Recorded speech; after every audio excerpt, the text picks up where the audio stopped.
2007 সালে মুক্তি পায় হরর সিনেমা প্যারানর্মাল অ্যাক্টিভিটি, যা ভৌতিক সিনেমার ধারণাকে নতুনভাবে সংজ্ঞায়িত করেছে।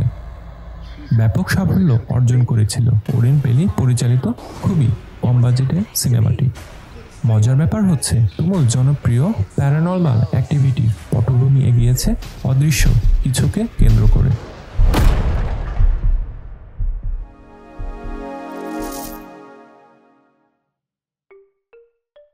সিনেমা থেকে বাস্তবে আসা যাক। আপনাকে যদি বলা হয় খালি চোখে দেখা যায় না এমন অদৃশ্য জীবদের এক জগৎ আমাদেরকে কেন্দ্র করে বিদ্যমান, ভয় পাবেন না। অদৃশ্য বলেই যে ক্ষতিকর, এদের ক্ষেত্রে বিষয়টা এমন নয়। দৈনন্দিন জীবনে আমাদের খাদ্য, স্বাস্থ্য এবং পরিবেশের উপর এদের খুবই গুরুত্বপূর্ণ প্রভাব রয়েছে। এসব ক্ষুদ্র ও অদৃশ্য জীবগুলিকে মাইক্রো অর্গানিজম বা জীবাণু বলা হয়। পৃথিবীতে অনেক ধরনের মাইক্রো অর্গানিজম রয়েছে। তাদের মধ্যে ব্যাকটেরিয়া, ভাইরাস, ফাঙ্গাস এবং প্রোটোজোয়া বেশি গুরুত্ব বহন করে। আমাদের দৈনন্দিন জীবনের অতি গুরুত্বপূর্ণ অদৃশ্য এই জগৎ নিয়ে অধ্যয়নই হচ্ছে মাইক্রোবায়োলজি। আজ আমরা এই বিস্ময়কর জগৎ সম্পর্কে জানব। তাহলে চলুন শুরু করি আমাদের আজকের যাত্রা। মাইক্রোবায়োলজি 3টি প্রাচীন গ্রিক শব্দের সমন্বয়ে তৈরি। মাইক্রোস, যার অর্থ স্মল, বায়োস, যার অর্থ লাইফ, এবং লজিয়া, যার অর্থ স্টাডি। অর্থাৎ মাইক্রোবায়োলজি হলো মাইক্রো অর্গানিজম, বাংলায় জীবাণু বা অণুজীবের বিজ্ঞান। মাইক্রোবায়োলজি আলোড়ন সৃষ্টি করা এক বৈজ্ঞানিক বিপ্লব। তার শুরু ডাচ বিজ্ঞানী ফাদার অফ মাইক্রোবায়োলজি হিসেবে পরিচিত অ্যান্টনিও ভ্যান লিওনকের হাত ধরে। তিনি মাইক্রোস্কোপ ব্যবহার করে ক্ষুদ্র জীবাণু দেখতে পাওয়া প্রথম বিজ্ঞানী। 1674 সালে জলাশয়ের নমুনা থেকে ব্যাকটেরিয়া ও প্রোটোজোয়া পর্যবেক্ষণ করেন। লিওনহুক ও পরবর্তী বিজ্ঞানীদের গবেষণার ফলে আমরা মাইক্রো অর্গানিজমের অজানা জগৎ সম্পর্কে বিস্তারিত জানতে পেরেছি। মাইক্রো অর্গানিজম আমাদের কাছে রোগ জীবাণু হিসেবেই পরিচিত, অর্থাৎ রোগ সৃষ্টিকারী জীব। কিন্তু আপনি জানলে অবাক হবেন, বিজ্ঞানীদের গবেষণার তথ্য মতে 90 থেকে 99% মাইক্রো অর্গানিজম আমাদের জন্য উপকারী। আপনার অন্ত্রে যে পরিমাণ ব্যাকটেরিয়া রয়েছে তা পৃথিবীর সব মানুষের সংখ্যার থেকেও বেশি। আমাদের অন্ত্রে 100 ট্রিলিয়নেরও বেশি ব্যাকটেরিয়া থাকে। 1 গ্রাম উর্বর মাটিতে 1 বিলিয়নেরও বেশি ব্যাকটেরিয়া থাকে। মাইক্রো অর্গানিজমের মধ্যে ভাইরাস সবচেয়ে ক্ষুদ্র। এরা এতই ছোট যে হাজার হাজার ভাইরাস একটি সূচের ডগায় খুব অনায়াসেই থাকতে পারে। চোখের আড়ালে লুকিয়ে থাকা এই সমস্ত জীবগুলি ছোট কিন্তু বেশ শক্তিশালী। ফুটন্ত গরম পানির ঝর্ণা অথবা বরফাচ্ছন্ন হিমাবহ, তারা টিকে থাকতে পারে অনায়াসেই।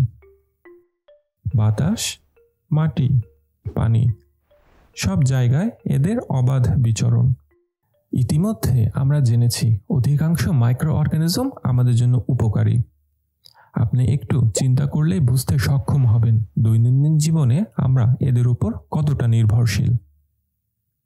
সকালে নাস্তার টেবিলের পাউরুটি, ভোজন রসিকদের প্রিয় দই কিংবা পনির, পশ্চিমা সংস্কৃতির অবিচ্ছেদ্য অংশ বিয়ার এবং ওয়াইন তৈরিতে মাইক্রো অর্গানিজম সরাসরি অংশগ্রহণ করে।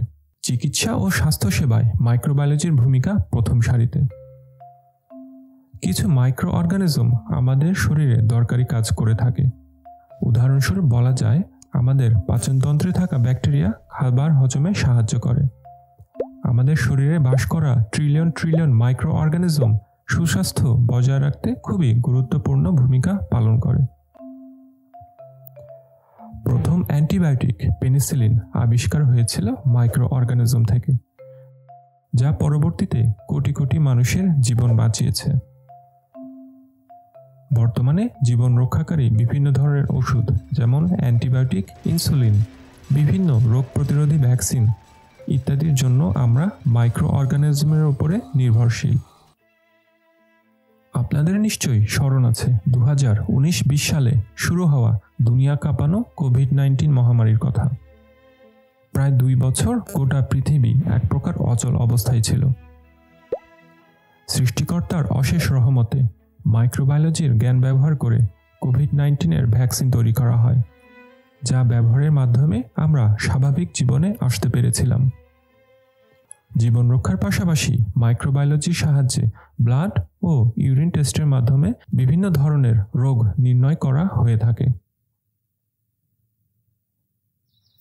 মানুষ সহ সকল জীবদের সুন্দর স্বাভাবিকভাবে বেঁচে থাকার জন্য পৃথিবীর স্বাভাবিক অবস্থা বজায় থাকা অপরিহার্য। মাইক্রো অর্গানিজম পরিবেশের ভারসাম্য রক্ষার সাথে ওতপ্রোতভাবে জড়িত। বাস্তুসংস্থান বা ইকোসিস্টেমের অন্যতম প্রধান ভূমিকা পালন করে মাইক্রো অর্গানিজম। খাদ্য শৃঙ্খলা অর্থাৎ ফুড চেইনের অতি গুরুত্বপূর্ণ একটি ধাপ হচ্ছে ডিকম্পোজিশন। মাইক্রো অর্গানিজম এই ধাপটিতে বিভিন্ন ধরনের ময়লা আবর্জনা, মৃত জীব ইত্যাদিকে ভেঙে পুষ্টি অর্থাৎ নিউট্রিয়েন্ট হিসেবে পুনরায় ব্যবহার উপযোগী করে পরিবেশে প্রদান করে। কিছু মাইক্রো অর্গানিজম তেল এবং প্লাস্টিকের দূষণ কমাতে সাহায্য করে। মহাকাশ গবেষণা, শক্তি উৎপাদন যেমন পরিবেশ বান্ধব বায়োফুয়েল তৈরি, আরও নতুন কার্যকর অ্যান্টিবায়োটিক তৈরি, পরিবেশ রক্ষায় নতুন নতুন উপায় বের করার জন্য ব্যবহৃত হচ্ছে মাইক্রোবায়োলজি। এত কিছু ভালোর মাঝে একটা বিষয় জেনে রাখা খুবই দরকার। কোভিড-19-এর বিস্তারকে অনেক বিশেষজ্ঞ কৃত্রিমভাবে অর্থাৎ মানুষের দ্বারা ইচ্ছাকৃতভাবে সৃষ্ট বলে মনে করেন।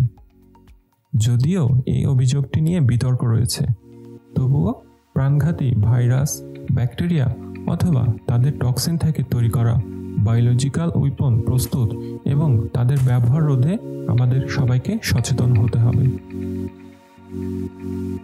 এটা আমাদের নিজেদের টিকে থাকার স্বার্থেই। আজ তবে এ পর্যন্তই। ভবিষ্যতে আপনাদের সামনে আসব অন্য কোনো বিষয় নিয়ে। সে পর্যন্ত সবাই ভালো থাকবেন।